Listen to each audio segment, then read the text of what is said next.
Eu abri a caixinha de perguntas do Instagram e recebi um questionamento bacana.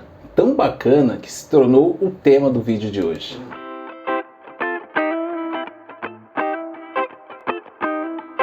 Fala meu povo, tudo bem com vocês? Eu sou o Anderson Lima e esse é o Papo de Previdência.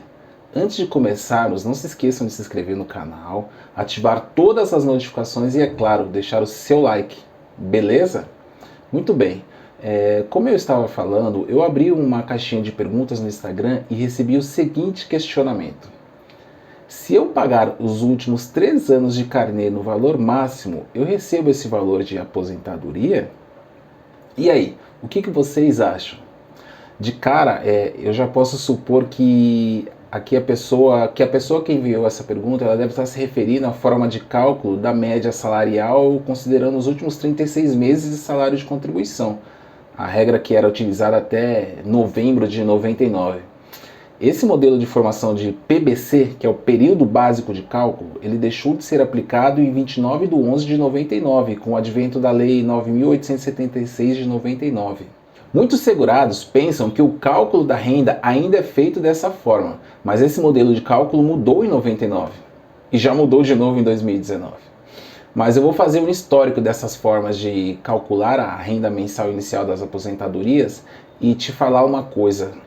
No momento em que eu estou gravando esse vídeo, a resposta correta para a pergunta da caixinha seria depende. No final você vai entender o porquê que a resposta correta seria o depende. Agora vamos entender como era feito o cálculo da renda mensal inicial dos benefícios, a famosa RMI. Se você ainda não está habituado com essas siglas utilizadas pelo INSS, RMI, PBC, corre nos destaques do Instagram, que lá você vai encontrar uma espécie de dicionário previdenciário com todas essas siglas que eu utilizo aqui, tudo bem? Como eu disse, até 28 de 11 de 99, o PBC compreendia os últimos 36 salários de contribuição anteriores ao afastamento da atividade ou do requerimento do benefício. Caso houvesse lacunas, falhas nas contribuições em algum desses 36 meses, o PBC poderia recuar até 48 meses de contribuição. Desse PBC se chegava ao valor do salário de benefício, o SB, ok? Os benefícios com datas de início a partir de 29 de 11 de 99 até 13 de 11 de 2019 têm suas rendas mensais iniciais calculadas da seguinte forma. O PBC, que antes era formado pelos 36 últimos meses de salário de contribuição, agora ele é formado pelo salário de contribuição compreendido no período de julho de 94 até a data de entrada do benefício. Então, desses salários de contribuição, de julho de 94 até a data de entrada do benefício, são descartados 20% dos menores salários de contribuição e mantido 80% dos maiores salários de contribuição. Um detalhe importantíssimo que precisamos prestar atenção. Existe um divisor mínimo no cálculo da média desse PBC. Esse divisor é de 60% do período compreendido entre julho de 94 até a data de início do benefício. Ou seja, ao menos 60% do PBC, 60% do período compreendido entre julho de 94 até a data de entrada do benefício deve estar preenchido com salários de contribuição. Se quiserem, podemos fazer um vídeo somente falando da forma como é feito esse cálculo. Deixa assim nos comentários, divisor mínimo no PBC, que eu gravo um vídeo só falando disso, tudo bem? Combinado? Então, para que serve esse divisor mínimo? Vamos lá. Esse divisor serve justamente para evitar que, com poucas contribuições, o segurado atinja um valor alto de salário de benefício. Se não tivesse o divisor mínimo, o segurado que fizesse um requerimento de aposentadoria em julho de 2019, por exemplo, poderia ter somente 10 contribuições dentro do PBC. Isso é um exemplo. 20% dessas contribuições seriam descartadas, ou seja, 2 contribuições seriam descartadas. E as 8 contribuições que restaram seriam objeto de cálculo do salário de benefício. Seria uma conta ainda mais agressiva ao equilíbrio do sistema previdenciário do que o PBC antigo, aquele dos 36 últimos meses de salário de contribuição que acabamos de ver. Então, não se esqueçam dessa ideia do divisor mínimo de 60%. Ele será útil no final do vídeo. Bom, vamos voltar ao PBC a partir de 29 de 11 de 99. Já vimos que ele compreende o período de julho de 94 até a data de início do benefício. Vimos também que serão descartadas 20% das menores contribuições e mantido 80% dos maiores salários de contribuição, desde que ao menos 60% desse PBC seja preenchido com salário de contribuição. Pois bem, a média desses 80% maiores salários de contribuição será chamada de salário de benefício. Tudo bem? Agora que aprendemos como chegar ao salário de benefício, vamos descobrir como é calculada a RMI, a renda mensal inicial das aposentadorias, com data de início até 13/11/2020. Nas aposentadorias por idade, o cálculo da renda mensal inicial será feito da seguinte forma. Pega-se o valor do salário de benefício e o reduz a 70%.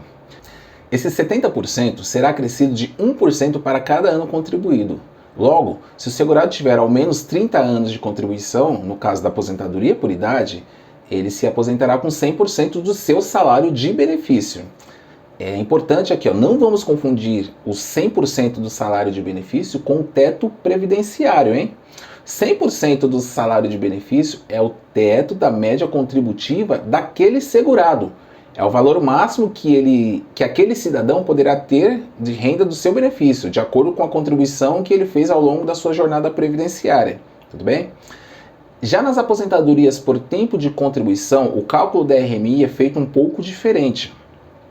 Lembra do salário de benefício? Então, sobre aquele mesmo salário de benefício será aplicado o famoso fator previdenciário, que é aquele redutor que incide sobre o valor da aposentadoria e leva em conta o tempo de contribuição do segurado, a idade e a sua expectativa de vida, consequentemente sua expectativa de vida.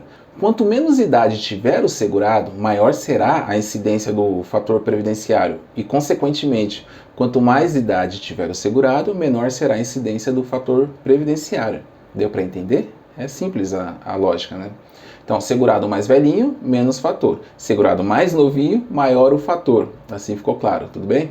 Então vimos aqui como é feito o cálculo para os benefícios concedidos antes da reforma. Agora, vamos ver como é feito o cálculo dos benefícios após a entrada em vigor da Emenda Constitucional 103 de 2019. A primeira coisa a ser apontada é que o PBC, o período básico de cálculo, foi mantido, ou seja, serão utilizados os salários de contribuição desde julho de 94 até a data de entrada do requerimento, até a data de início do benefício, a DIB. Diferentemente do cálculo antes da reforma da Previdência, nesse caso não haverá descarte das 20% menores contribuições. Isso significa que serão utilizados 100% das contribuições efetuadas desde julho de 94 até a data de entrada do requerimento, para poder chegar ao salário de benefício. Bom, então chegamos no salário de benefício. Agora vamos ver como chegar na renda mensal inicial do segurado.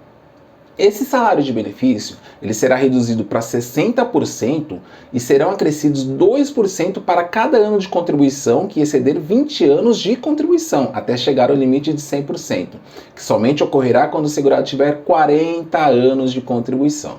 Então, salário de benefício reduzido a 60%, acrescido 2% para cada ano contribuído que exceder a 20 anos de contribuição até o limite de 100%. Agora chegamos nos 2 pontos mais importantes do vídeo de hoje. O primeiro ponto é que na forma de cálculo da RMI das aposentadorias a partir da reforma da Previdência, não há previsão de um divisor mínimo. Aquele 60% não existe mais. E o que isso significa? Significa que se eu tenho somente 10 contribuições dentro do PBC, serão somente essas 10 contribuições que serão utilizadas para cálculo da RMI do meu benefício. Lembram do exemplo que eu utilizei antes para explicar a consequência da utilização do divisor mínimo? Segurado com requerimento de aposentadoria em julho de 2019, por exemplo, somente 10 contribuições dentro do PBC. Nesse caso, sua renda será calculada justamente sobre a média dessas 10 contribuições. Agora vamos voltar à pergunta da caixinha. Se eu pagar os últimos 3 anos de carnê no valor máximo, eu recebo esse valor da aposentadoria? Considerando que esse segurado tenha feito esses 3 anos de contribuição dentro do PBC e ele tenha somado outros 37 anos de contribuição recolhido antes do início do PBC, ou seja, antes de julho de 94, a renda mensal inicial dele será justamente a média simples desses 3 anos que estão dentro do PBC. Deu para entender? Então, a resposta à pergunta da caixinha é: depende do seu período básico de cálculo, depende do seu PBC. Você deve estar falando: Anderson, eu entendi o seu raciocínio, mas qual segurado que vai ter 37 anos de contribuição antes de 94 e ainda não se aposentou? E você tem razão. Então vamos usar um exemplo aqui mais plausível. O segurado A, um homem com 15 anos de contribuição e 180 meses para fim de carências, cumprido antes de julho de 94. Esse segurado faz 65 anos de idade agora em março de 2021. Esse mesmo segurado faz uma única contribuição no valor do teto previdenciário referente ao mês de janeiro de 2021. Ou seja, ele contribuiu em 15 de fevereiro com um valor de R$ 6.433,57. Qual será o salário de benefício desse segurado? Como o cálculo é feito por 100% da média simples, sem incidência de um divisor mínimo, o cálculo será de R$ 6.433,57 dividido por 1. E qual será a renda mensal desse segurado? Lembram que a RMI após a reforma será calculada a partir de 60% do salário de benefício, acrescentando 2% para cada ano de contribuição que exceder a 20 anos de contribuição? Então, nesse caso, quantos anos de contribuição o nosso segurado tem? 15 anos de contribuição. Então, como não terá o tempo excedente a 20 anos de contribuição, receberá o valor mínimo, ou seja, 60% do salário de benefício. Portanto, sua renda mensal inicial será de 60% de R$ 6.433,57, R$ 3.860,14. Viram como o divisor mínimo faz a diferença? Com apenas uma contribuição dentro do PBC, o segurado poderá ter uma renda na aposentadoria dele de R$ 3.860,14. Incrível, né? E se eu te falar que tem mais um detalhe ainda bem importante? O parágrafo 6º do artigo 26 da Emenda Constitucional 103/2019 ainda prevê que poderão ser excluídas da média as contribuições que resultem em redução do valor do benefício, desde que mantido o tempo mínimo de contribuição exigido. Ou seja, vamos supor que o segurado B, que tenha 15 anos de contribuição e carência mínima de 180 meses antes de julho de 94, igual ao segurado A, que a gente usou no exemplo anterior. Entretanto, o segurado B ele está recolhendo sobre um salário mínimo há 4 anos, já faz 4 anos que ele vem recolhendo um salário mínimo. Sabendo dessa regra de descarte de contribuições que possam lhe prejudicar, o que o segurado B pode fazer? Usando como referência o parágrafo 6º do artigo 26, o segurado B poderá efetuar uma contribuição no teto previdenciário e solicitar a exclusão dos 4 anos anteriores recolhidos sobre o salário mínimo. E o que vai acontecer? A renda será calculada da mesma forma que a do segurado A, ou seja, 60% de R$ 6.433,57, renda de R$ 3.860,14. Cabe salientar aqui que a própria emenda constitucional prevê que deverá ser editada uma lei que discipline o cálculo do regime próprio de previdência e do regime geral de previdência. Então, é bem provável que em breve tenhamos algo parecido com o divisor de 60% que existia antes da reforma.